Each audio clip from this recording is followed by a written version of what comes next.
Fala aí, criadores! Eu sei que existem expressões extremamente complexas que fazem coisas extremamente complexas, ou às vezes até mesmo simples, mas tem expressões complexas que a gente usa dentro do After Effects, mas tem algumas expressões que são simples e que já ajudam bastante no nosso workflow, e são 3 dessas expressões que eu vou mostrar pra vocês hoje. E se você ainda não é inscrito no canal, se inscreve, porque a gente tem vídeo novo aqui todos os dias falando sobre audiovisual, animação, Premiere, After Effects, um pouco sobre produtividade também.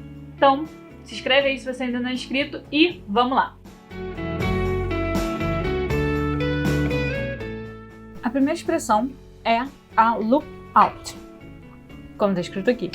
Eu tenho essa animação aqui já criada, que é a bolinha quicando de um degrau para o outro. Então, para fazer ela, eu animei aqui o parâmetro de posição. E se eu quisesse continuar essa animação, eu precisaria ir fazendo keyframe por keyframe até o final, certo? Mas com essa expressão de Loop Out, a gente consegue criar um looping e não vai precisar criar mais keyframe nenhum. Primeiramente, para você criar uma expressão, você tem que estar com o parâmetro aberto, não importa qual seja. Você vai pressionar o Alt e vai clicar no Stopwatch. Vai aparecer esse espaço aqui onde a gente pode digitar a nossa expressão. Como eu já disse, existem expressões muito complexas, mas existem algumas que são simples e são meio que pré-setadas aqui pelo próprio After Effects. Uma opção é vir aqui e selecionar dentre essas opções que tem aqui. E tem algumas consideráveis. Ou você pode simplesmente vir aqui e digitar Loop Out. Se você digitar o loop, já aparecem as opções. Com o teclado, você vem aqui e seleciona o Loop Out. Ela inicialmente aparece assim pra gente, se a gente só digitar, não tem nada aqui nos parênteses, mas ela já funciona. Como padrão, ela entra na opção de Cycle. E como é que é essa opção de Cycle? Ih, tá escrito errado aqui. É Cycle. Ela entra nessa opção de ciclo, né? E o que faz? Ela vai começar sempre uma nova animação. Ela obedece aos keyframes que eu adicionei. E aí, o próximo frame, ela volta para o primeiro keyframe.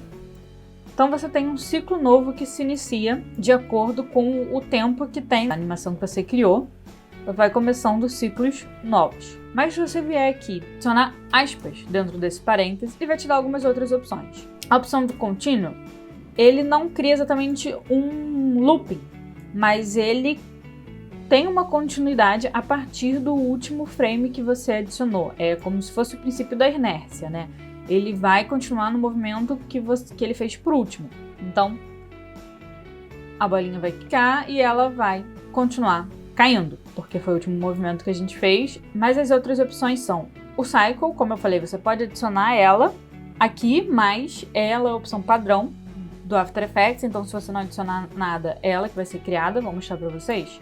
Só pra vocês verem que é exatamente a mesma coisa que estava acontecendo sem o Cycle escrito, acontece com o Cycle. Então, outras formas é o Offset, que pra gente aqui é bem interessante, porque o que ele faz? Ele vai fazer um looping, só que ele vai jogar pra frente a animação de acordo com esses frames que você adicionou. Como a bolinha ia quicando, ela continua quicando, jogando essa animação pra frente. O que adianta muito a nossa vida se a gente, por exemplo, tivesse que fazer essa animação. Porque se eu tivesse que fazer ela manualmente, abrindo um parênteses aqui, você criou a animação. Você tem aqui a expressão e você consegue ver que a expressão está sendo aplicada porque os numerozinhos estão em vermelhos. E aí, se você tentar mover o keyframe, dependendo da expressão, ou você vai zoar com a expressão ou você simplesmente não vai conseguir. O que você fizer aqui com os keyframes não vão ser aplicados. A expressão já está criada e vai ser tudo a partir da expressão. Você simplesmente não consegue alterar os keyframes mais. Mas se você vier aqui, você consegue desabilitar a expressão. Os numerozinhos ficaram azuis de novo, tá vendo? Vermelho, azul. E aí, com a expressão desabilitada, você consegue fazer essa edição dos keyframes. Se a gente tivesse que fazer isso manualmente, não adiantaria nem copiar os keyframes, né? Porque se a gente simplesmente copiasse, eu ia ter uma coisa meio cíclica, né? Que ele ia voltar, não daria muito certo. Então eu teria que, em cada frame, criar uma animação dessa diferente e fazer isso até o final, o que dá muito trabalho. Então, vou voltar aqui atrás com isso e vou habilitar minha expressão de novo. Então aqui a gente consegue fazer isso de forma prática usando apenas 2 palavras e 3 keyframes. E a última opção que a gente tem, eu vou excluir aqui o offset de novo e vai aparecer a opção ping-pong, que é exatamente isso. É como se fosse uma bolinha de ping-pong. A expressão ela faz com que essa animação que a gente criou, ela vá e volte.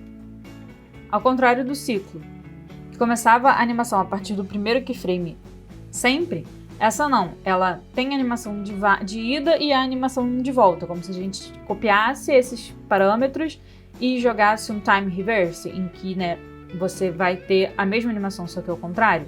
Exatamente isso que ela faz. O que também é bem útil, dependendo da situação, que você precisa realmente só desse movimento repetitivo acontecendo. Com 2 palavras e 3 keyframes, você já consegue fazer um looping que te ajuda em praticamente qualquer circunstância, já que a gente tem essas 3 opções aqui que estão na tela que fazem repetições bem diferentes. Mas o que mais que está acontecendo aqui? Se vocês repararem, eu vou voltar aqui para o offset. E o que mais acontece aqui? Se vocês repararam, a primeira quicada, né, da bolinha, ela tem uma animação de escala também. Já as outras não, a bolinha quica bem durinha. Porque o parâmetro de escala também está animado. Então, com Shift S, eu consigo abrir o parâmetro da escala. Isso acontece com qualquer outro parâmetro que você queira abrir. Se eu clicar em Shift T, que é o atalho da opacidade, por exemplo, eu vou abrir a opacidade. Se eu já tiver algum parâmetro aberto, é só clicar no Shift com o outro atalho que a gente consegue abrir o parâmetro que a gente quer. A escala, ela não tá com nenhuma expressão, tá vendo? Porque tá azulzinho. Então, o que eu vou fazer? Eu vou adicionar uma outra expressão aqui, Alt, Stopwatch, e aqui eu vou adicionar Loop Out, selecionar o Loop Out, clicar em Enter com o teclado, e é isso.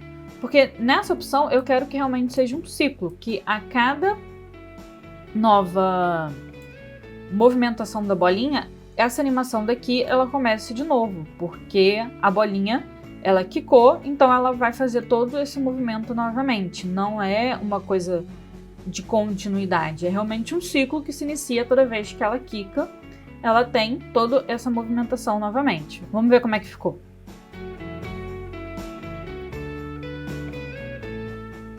Viu? Perfeito. Eu consegui fazer essa animação toda aqui de 5 segundos, fazendo só 3, no caso 4 keyframes para escala e usando 3 palavras. Então, por mais que sejam expressões e expressões possam ser complicadas, sim, existem essas opções bem simples que já ajudam a gente bastante a adiantar o nosso tempo e facilitar a nossa vida. A próxima expressão é a wiggle, e ela faz esses movimentozinhos nas peças. Aqui a gente tem o balãozinho e a bolinha se mexendo, e a gente vai animar agora o X novamente. Alt mais Stopwatch, e aí a gente vai digitar exatamente como está escrito aqui, wiggle. E aí a wiggle ela é um pouco diferente. Dentro do parênteses a gente tem que colocar o que a gente quer de acordo com essa opção que está escrito aqui, frequência e amplitude. Então a gente precisa dessas 2 informações para conseguir fazer essa expressão funcionar. Ela sozinha, ela não funciona, tá vendo? Então a gente vai vir aqui e vai digitar dentro desse parênteses a frequência e a amplitude que a gente quer que esse wiggle, né, que essa movimentação aconteça. A frequência é quanta movimentação você vai ter por segundo. Então a gente pode colocar aqui, por exemplo, 10. E a amplitude é o quanto a gente quer o xzinho ele se mexa. Então eu vou colocar aqui 100, por exemplo. Vamos ver como é que vai ficar. Ele se mexe muitas vezes e se mexe com muita brutalidade, tá vendo? Perto dos outros que estão se mexendo ali devagarinho, esse tá ali tendo um terremoto dentro de si. Então o que a gente tem que fazer? A gente tem que mudar esses parâmetros daqui. Eu vou diminuir para 2, que eu acho que é uma frequência suficiente para esse momento, porque ela é baixinha, mas ela vai trazer a informação que a gente quer. E também vou diminuir essa amplitude, que eu não quero que ele se mexa tanto na tela. Eu quero que ele se mexa só um cadinho para um lado e para o outro. Vou botar em 10. Vamos ver agora como é que fica. Olha como ele se mexe bem menos. É como se ele estivesse numa gelatinazinha, não mais num terremoto, tá vendo? Para mim, assim, fica bem agradável para essa proposta. Se for uma proposta diferente, a gente pode aumentar a frequência e aumentar a amplitude ou só aumentar a frequência também. Por exemplo, eu quero que ele se mexa pouco no lugar, mas que ele se mexa com muita frequência. Então, ele não está indo tão longe quanto ele estava antes, mas essa movimentação acontece muito mais vezes por segundo.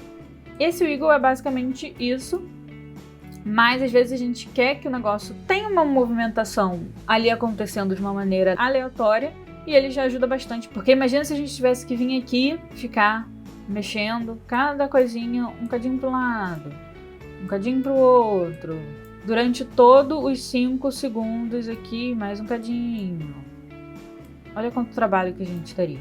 Outra coisa importante que eu não falei é que a expressão de loop, ela precisa que você tenha keyframes criados para ela poder funcionar. Ela vai repetir os seus keyframes. A wiggle não.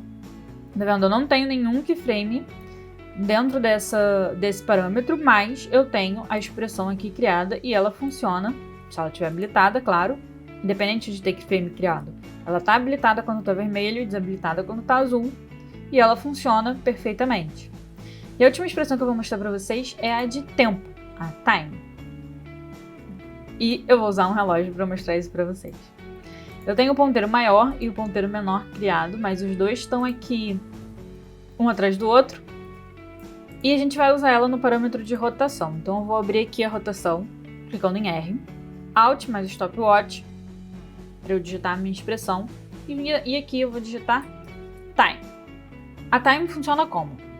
No caso, como a gente está usando a rotação, ela vai mover 1 grau por segundo.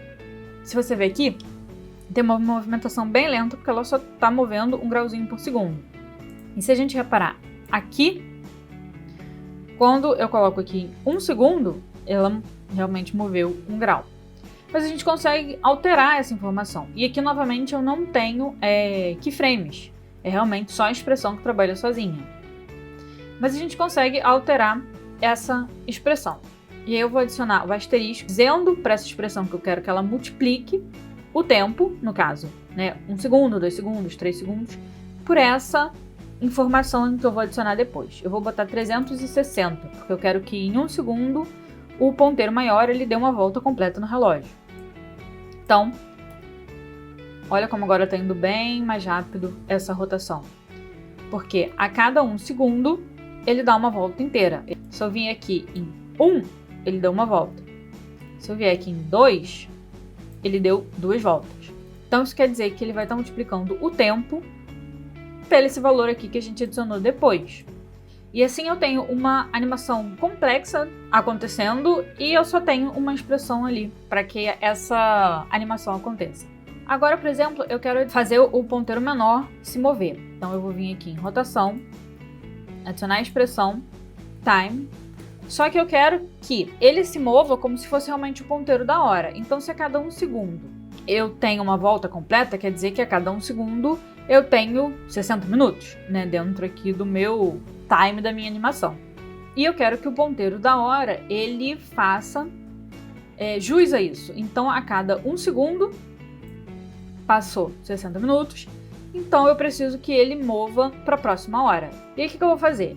O After Effects, ele é muito bom porque ele trabalha com essas expressões de forma matemática. Então eu vou informar aqui para o After Effects que eu quero que o tempo seja multiplicado por 360, mas que esse 360 seja dividido por 12. E o que o After Effects vai fazer? Ele vai fazer isso para mim. A cada 1 segundo, no caso, ele vai andar esse período aqui de 12 avos, desse círculo completo. Você poderia sim vir aqui e digitar apenas informando que o tempo vai ser multiplicado por 30. O resultado vai ser o mesmo. Vai ser o mesmo porque, 360 dividido por 12 dá 30. Mas se for uma informação mais complexa e tudo mais, ou você simplesmente não quiser calcular, você deixa assim que o After Effects ele calcula para você. Bem, essas são algumas expressões, como eu disse no começo, tem muitas expressões, elas podem ser bem complexas e fazer coisas bem complexas, mas essas já ajudam bastante. Essa expressão de tempo, inclusive, eu usei no último vídeo que eu fiz aqui sobre After Effects, e lá eu mostro para vocês como é que a gente consegue aplicar essa expressão de tempo dentro de um efeito. Eu vou botar o trechinho aqui para vocês verem como é que é. A expressão que eu vou adicionar aqui é de tempo, então eu vou digitar time vezes 500, e aí eu vou ter uma variação desse noise não muito grande. Se a gente quiser vir aqui e aumentar, não sei, 2500, pronto. A variação vai ser muito maior, mas pra mim, só com 500 tá bom. Se você quiser deixar mais, você pode deixar. Vou deixar linkado aqui embaixo também esse tutorial, se vocês quiserem aprender como é que faz esse efeito aqui que tá aparecendo, ok? Se vocês gostaram do tutorial, deixa o like. Semana que vem a gente tem outro tutorial sobre After Effects. Por hoje é só e amanhã a gente volta com mais. Tchau!